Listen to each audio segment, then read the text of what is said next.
অর্থের জন্য দীপু ভূঁইয়া খোকন এরা আপনি স্পেশালি কি করলো, গাজীর লোকজন রে ছাত্রলীগ, যুবলীগ, শ্রমিক লীগ, অমুক লীগ সব লোকজন এক একটা জায়গায় মিলে কারো মেম্বার বানায় দেয়, কারে অমুক পদ দিয়ে দেয়, অমুক পদ দিয়ে দেয়। আরে আপনাদের বোঝা দরকার, আমি প্রতিটা মানুষকে খুব কষ্ট করে বলি, বোঝা দরকার।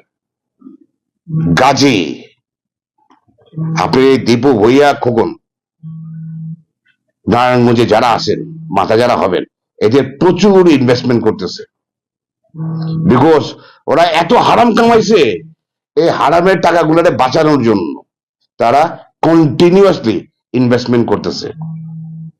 রূপগঞ্জেরটা আমি খুব স্ট্রংলি বলতে পারবো, চ্যালেঞ্জ দিয়ে বলতে পারবো, আপনার এই খোকন আর দীপু ভূঁইয়া আপনি দেখেন কত লোক ঢুকছে, আপনি দেখেন ছাত্রলীগের ছেলে, যুবলীগের ছেলে, এখন বলে তারা বিএনপির দল করে।